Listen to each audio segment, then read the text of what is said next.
bring on Eric Wood. Eric has been on our show since early in his playing days on Mondays, usually at this time. And because I'm not that creative, many times I will start the conversation with Eric having asked him, so what is the thing about this game you'll remember best? And at the risk of sounding, as I know I do to some fans, like I'm just not impressed at all by the Bills, which is not how I feel. This is the kind of game where I'm not sure I'll ever remember anything about it because of the playoff history. And if this year is different, then so be it. But if this year is different, it'll be the playoffs that I remember anyway. So I don't know, Eric. Like, of course it was interesting and important, definitely important, this game. But the Bills are kind of unfortunately burdened by their history in the series. And I don't know. How do you think a player would have celebrated last night after this win? I mean, you celebrate the victory. You know, it's a big one. Obviously, you have another potentially top AFC opponent. You know, when you look at playoffs and everything else, it's a big game. You know, anytime you go and beat a team like the Chiefs, you're happy about it. I mean, they've had the best sustained success. It's been a dynasty for them, essentially. And so you celebrate that one. You're excited about it. You know, do you celebrate it more than others? Maybe a little bit. Maybe you feel a little bit better after that one as opposed to, you know, an NFC win a week ago against Carolina. But, you know, I am with you with hey, we got to do it in the playoffs. But yesterday had some pretty big implications as far as staying, you know, just behind the Patriots division, what that could do with tiebreakers, with Kansas City down the road and all of that. And then also some of the bright spots that we continue to see where you have the pass game come alive, you're still able to run the football with James Cook, and then defensively another strong showing, 2 in a row coming off the bye. You know, my thought on Mike's question, not that he asked me, but I think he really did at the beginning of yesterday's postgame show, and my answer is still the same today, pending what happens the rest of the way. If they continue to raise hell the way they did yesterday, especially against that quarterback and that team, getting to Mahomes the way they did, then maybe Michael Hoecht's injury will just be a footnote and we'll just root for good health and he comes back next year. If they can't find a way to keep the juice that he was giving them, I'm going to remember this game for watching it and halfway through it texting friends and going, this Hoecht is like, he's making a difference. There's so much juice. And then 5 minutes later, he's on the sidelines with a torn Achilles. Like, I'm really, really super bummed out about. I was bummed out about Ed Oliver last week too. This just felt like we barely got a chance to know this guy, and I think he was really. Maybe I'm overstating it. You tell me. I'm open to being smacked here. I just feel like he was giving them a lot of juice, Eric. He was. It was evident last week against Carolina, and then he was making an impact yesterday against Kansas City as well. And yeah, the pass rush comes alive. 15 quarterback hits on Mahomes. That's the most in any game in his career. But I will say Bosa has been winning a lot on the edge throughout the season. At times the coverage just on the back end wasn't good enough where quarterbacks could get rid of the ball so fast.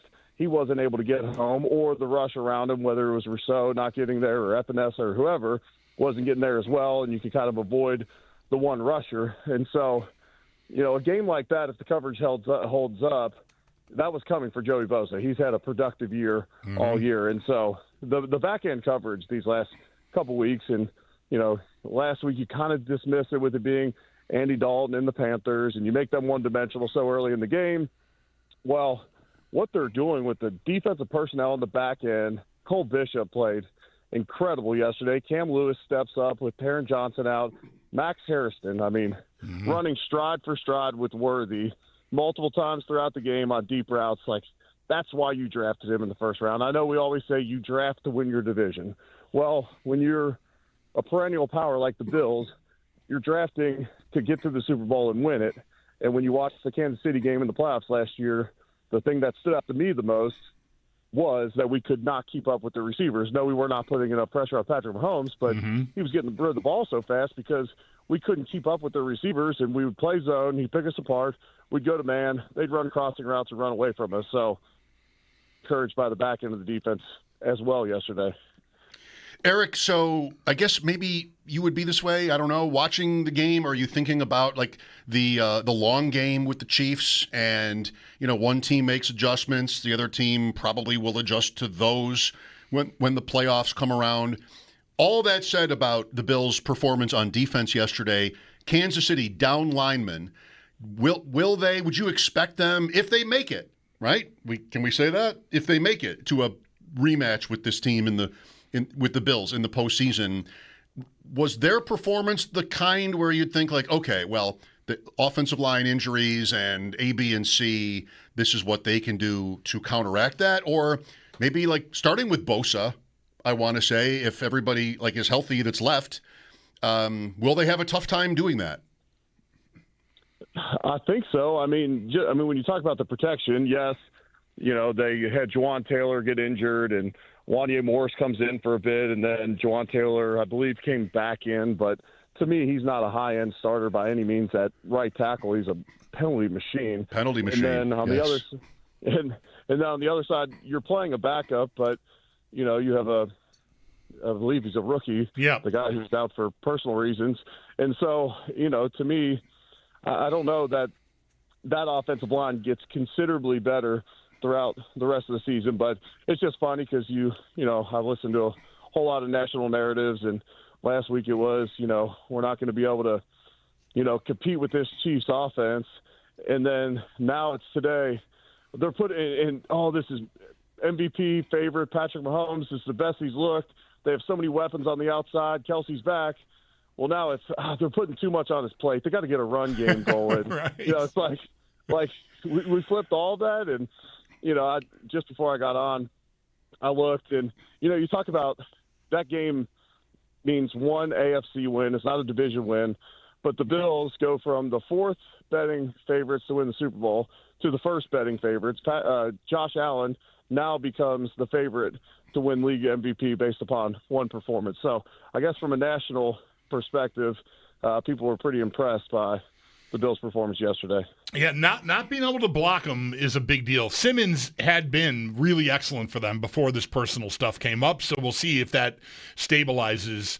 Reportedly, he was back with the team today, so and they've got a bye week, so I would expect him to be back on the field, I think, by the time they play again, the Chiefs. But, yeah, I'm sorry I don't want to dwell on Hoecht. You made a good point about the back end, and they're getting some contributions now from a lot of different guys there that can have you feeling optimistic.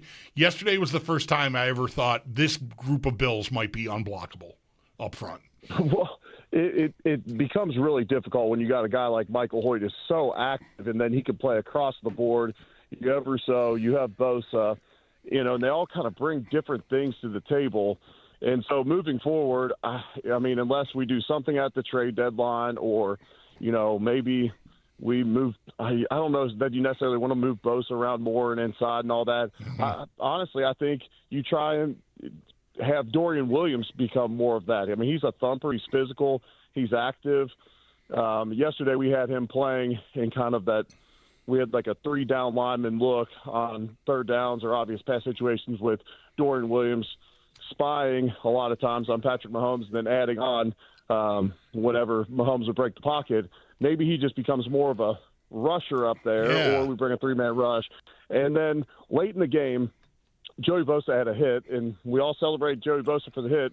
Well, Hoecht was out of the game. Javon Solomon comes in. He's playing at stand-up defensive tackle. He picks the absolute crap out of the tackle. Yeah, he beat the doors off that guy. Yeah, that's right. Yeah, and that frees up Bosa. And it's like, can Javon Solomon, in his second year develop? But, guys are going to go down throughout the season. It absolutely sucks that it's Hoecht because, Bulldog, I'll be honest, I was about as excited as you these last couple weeks seeing him in action. And, when the Bills went after him so early in free agency, after what I saw when we played against him with the Rams last year, I got really excited about how they were going to use him. In the preseason, they stuck him at defensive end and just let him rush the passer. Right. I mean, they gave him so much freedom out there. And I think we talked about this last week where Sean McDermott and Bobby Babich, the defensive ends, you don't often see them like standing up and walking around before the snap. And they were giving him a ton of freedom, even on rundowns, to stand up, kind of mess with the bit, split out maybe a little bit further out near the tight end. To me, they had a lot of trust and faith in him, and it's really unfortunate he goes down. Well, I really like this Dorian Williams idea. Really what I like is it opens a doorway to perhaps them just trying to find someone who can as closely as possible replicate what Hoecht was giving them, because maybe that's not as as heavy a lift as I'm making it sound like. And then there is also, you already alluded to it, the trade deadline is less than 24 hours away now, and the Hoecht and Oliver injuries in back-to-back weeks, for me anyway, I mean, I realize everyone's going to be different about this, vaults defensive tackle / pass rush / Hoecht replacement ahead of any receiver desires I have, honestly. And you know how we all in here have felt about receivers, Eric. It's like a cottage industry at the station. But I would totally understand if they prioritized, if they don't think they have a suitable replacement in-house, go find somebody. Because I think there's a lot to be said for having that versatility on your defensive line. I'm with you, and one game doesn't change everything, but you saw yesterday what this receiving core, even without Palmer, can do, and it's a lot of the tight ends usage. We saw more throws to the running backs yesterday. Shakir, big game. Kincaid, massive game. Dawson Knox with a nice catch down the field. Elijah Moore has a nice corner route in the second half, and so, is that a world-beater group of receivers? When you look around the league, not necessarily. Keon Coleman, a couple catches yesterday, but, Josh throws for over 270 yards and has a really productive day against a Kansas City defense that everyone was saying is, they're so good. Well, here comes the offense. Now they're unbeatable again. And the passing game looked good yesterday. So I'm with you in the fact that if you're going to go out and look to add bodies, I mean, just really based upon how many guys are out, you probably look at the defensive line. Now, TJ Sanders should be back in a few weeks, we heard. Or I think Sean McDermott said hopefully in a few weeks. And then Daquan Jones hopefully back before long. But, if you can add just bodies up there, I think you got to try and do it. McDermott said earlier that Jones and a few others will practice in some capacity today, or this week, rather. So maybe, we had this argument last week, trending in the right direction. Because Bulldog said he's not. That Bulldog has said about himself that he's not trending in the right direction. And then it got existential. They're like, well, nobody is. Yeah, once you're born. It got really heavy, Eric. But, these guys that are hurt, you'd expect them to get better. Like, that's hopefully usually going to be the case without putting a timeline on it. Oh, that's funny. What about the Chiefs? You said a little bit already with the offensive line analysis. How good would you feel if you were a Chiefs fan about the season? I don't think I'd be in ultimate panic mode, but they need to get hot quick. I mean, you're third place in your division, sitting at 5-4. Maybe their luck's run out. Last year they win 10 one-score games in the regular season. This year they're 0-4 in one-score games. So maybe not getting the same breaks that they got a year ago, but to me, you got most of the cast back that's been extremely dominant. You need this offensive line to play better than it did yesterday. With Pacheco out, you don't have much of a run game. That could be an issue some weeks if your passing game's not going like it wasn't yesterday. I mean, that was Patrick Mahomes' lowest completion percentage of his career. And then defensively, the Bills put up 28. If they were pressed to, they probably could have put up more. But to me, they still have a strong defense. They're a great tackling defense. They have a great scheme, and they have some guys. I mean, Chris Jones shows up in the playoffs in a big way, and so I wouldn't be overly concerned. But I think they have like a 4% chance at the 1 seed. Potentially not even win your division. This is going to be a different road for them than they've seen in most recent years. A little bit like 2 years ago, which they navigated it, having to come here and then go to Baltimore. They did win that year. Maybe they end up there. They have the bye this week, and then it's at Denver. And Denver and New England making the Bills and Chiefs season more complicated, giving them a challenge in their respective divisions.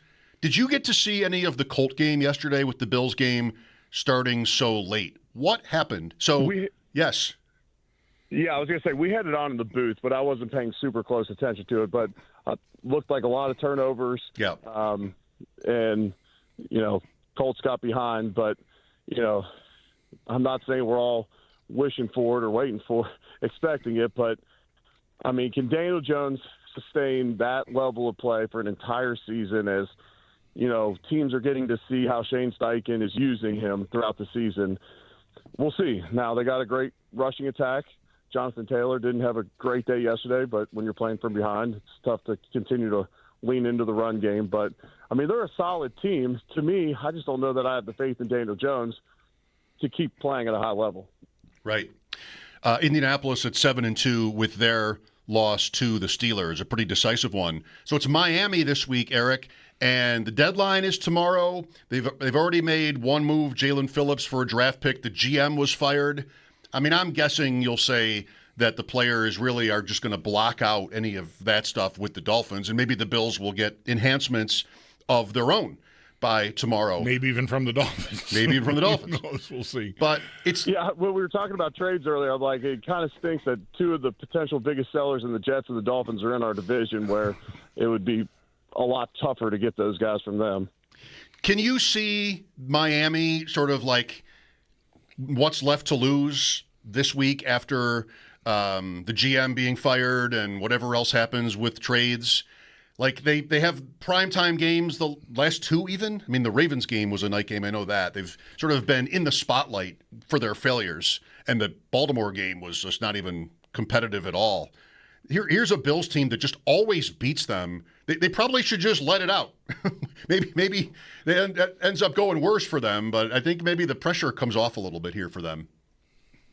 Yeah, I think so. And it's, hey, let's go shock the world. Let's do this and that. And then you fall down 2 or 3 scores, then it's, all right, here we go again. And that's where, if you're the Bills, and I said this on One Bills Live earlier, but it's one of those situations where in your mind, if we can jump on them early, they probably have some quit in them.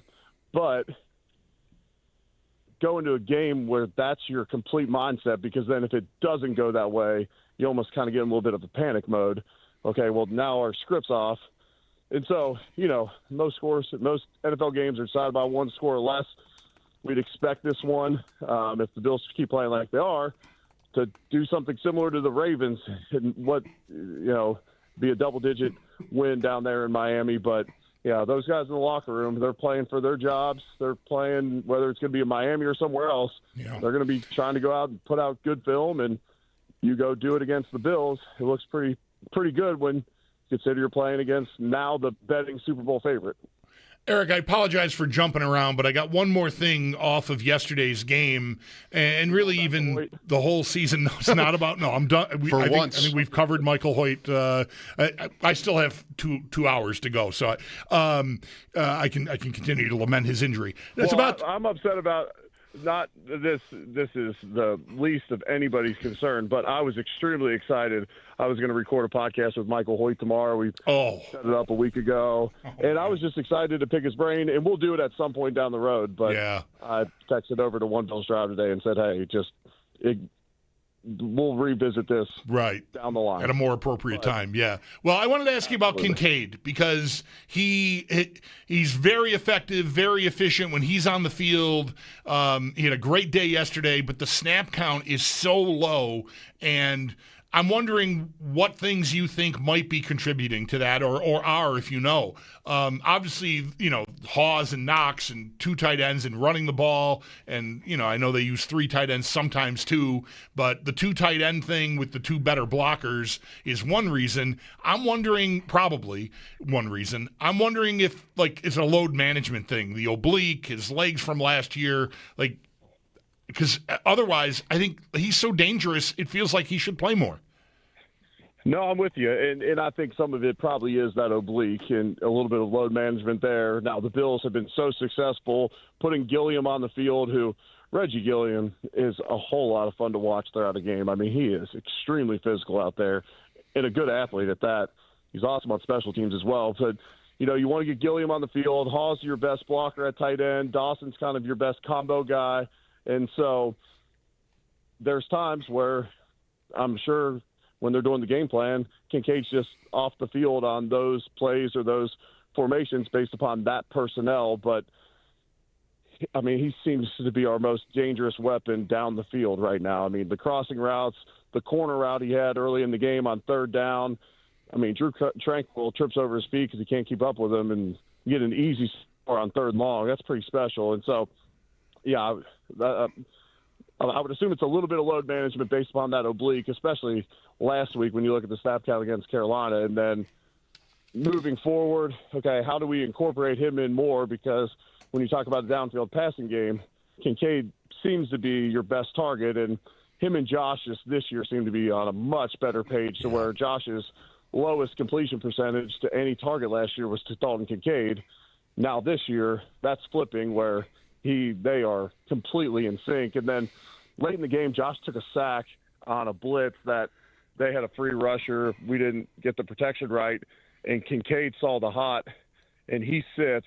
And I wish Josh would have saw him because he would have had another. I mean, it would have been a first down. I'm not saying it would have been a huge game, but it was a great awareness by Kincaid. And that, when you go back and watch stuff on film or even go to the sideline and look at the cards, Josh can be like, okay, now I can even further rely on him. That's going to be there, yeah. He knows, yeah, he knows exactly where to be, and he's watching the blitz, which you would assume everybody can and will do in the NFL. But when you talk about a disjointed passing game and trusting receivers and all that we're hearing out of One Bills Drive from Josh and Sean and Joe Brady, there's your guy, and there's a moment where they can say, hey, this is your guy you can trust. Thank you, Eric. We'll talk again next Monday. Okay, sounds good. You guys have a great week. All right, you too. That is Eric Wood. His appearance here weekly on WGR is brought to you by Northwest Bank. For what's next, get started at northwest.com. And by Northtown Kia, Western New York's #1 Kia dealer. Shop at northtownkia.com. Lines open for your calls next, 803-0550. Sal Capaccio will join us at 6. Now that's been changed.